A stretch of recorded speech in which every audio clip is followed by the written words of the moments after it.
BJP ಸಂಸದ ತೇಜಸ್ವಿ ಸೂರ್ಯಗೆ ಇದೀಗ ಖಾಕಿ notice ಅನ್ನು ಕೊಟ್ಟಿದೆ. ಯಾಕಂದ್ರೆ ಪ್ರತಿಭಟನೆಗೆ ಮುಂದಾಗಿದ್ದಂತಹ ಸಂಸದ ತೇಜಸ್ವಿ ಸೂರ್ಯ ಅವರು ಫ್ರೀಡಂ ಪಾರ್ಕ್ ಬಿಟ್ಟು ಬೇರೆಡೆ ಪ್ರತಿಭಟನೆ ಮಾಡೋ ಹಾಗಿಲ್ಲ.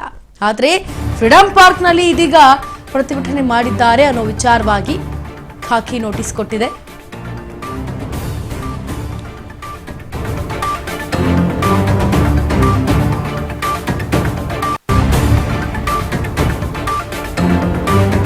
ಜಯನಗರ ಪೊಲೀಸರಿಂದ ಪ್ರತಿಭಟನೆ ಮಾಡದಂತೆ ಇದೀಗ ತಡೆ ಹಿಡಿಯಲಾಗಿದೆ.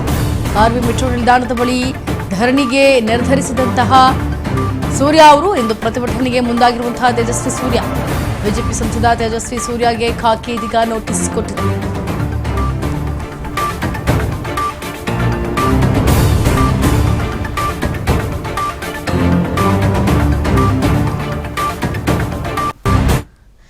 ಈಗ ಏನು ಯಾರೇ ಹೋರಾಟಗಾರರಾಗಿರಬಹುದು, ಫ್ರೀಡಂ ಪಾರ್ಕ್ ಏನಿದೆ ಅಲ್ಲೇ ಹೋರಾಟವನ್ನ ಮಾಡಬೇಕು, ಪ್ರತಿಭಟನೆಯನ್ನ ಮಾಡಬೇಕು ಅನ್ನೋದು ನಿಯಮವಾಗಿದೆ.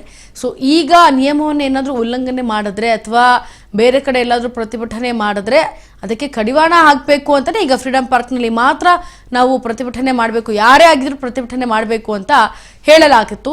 ಸೊ ಈಗ ತೇಜಸ್ವಿ ಅವರು ಅಂದ್ರೆ ಬಿಜೆಪಿ ಸಂಸದ ತೇಜಸ್ವಿ ಸೂರ್ಯಗೆ ಇದೀಗ ಖಾಕಿ ನೋಟಿಸ್ ಅನ್ನ ಕೊಟ್ಟಿದೆ. ಯಾಕಂದ್ರೆ ಪ್ರತಿಭಟನೆಗೆ ಮುಂದಾಕಿದ್ರು ಸಂಸದ ತೇಜಸ್ವಿ ಸೂರ್ಯ ಅವರು ಫ್ರೀಡಂ ಪಾರ್ಕ್ನ ಬಿಟ್ಟು ಬೇರೆಡೆ ಎಲ್ಲೇ ಪ್ರತಿಭಟನೆ ಮಾಡಿದ್ರು ಅದಕ್ಕೆ ಕಾನೂನು ಕ್ರಮವನ್ನು ವಹಿಸಬೇಕಾಗುತ್ತೆ.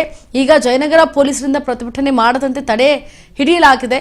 ತೇಜಸ್ವಿ ಅವರಿಗೆ ಆರ್ವಿ ಮೆಟ್ರೋ ನಿಲ್ದಾಣದ ಬಳಿಯೇ ಧರಣಿಯನ್ನ ಮಾಡಬೇಕು ಅಂತ ನಿರ್ಧರಿಸಿದ್ರು ಸಂಸದ ತೇಜಸ್ವಿ ಸೂರ್ಯ ಅವರು. ಇಂದು ಪ್ರತಿಭಟನೆಗೆ ಮುಂದಾಗ್ತಾ ಇದ್ರು ತೇಜಸ್ವಿ ಸೂರ್ಯ ಅವರು. ಹಾಗಾಗಿ ಈಗ ಖಾಕಿ ನೋಟಿಸ್ ಕೊಟ್ಟಿದೆ, ಅಲ್ಲಿ ಮಾಡೋ ಹಾಗಿಲ್ಲ, ನೀವು ಫ್ರೀಡಂ ಪಾರ್ಕ್ನಲ್ಲಿ ಮಾಡಿ ಅಂತ ಒಂದು ನೋಟಿಸ್ ಅನ್ನು ಕೊಟ್ಟಿದೆ.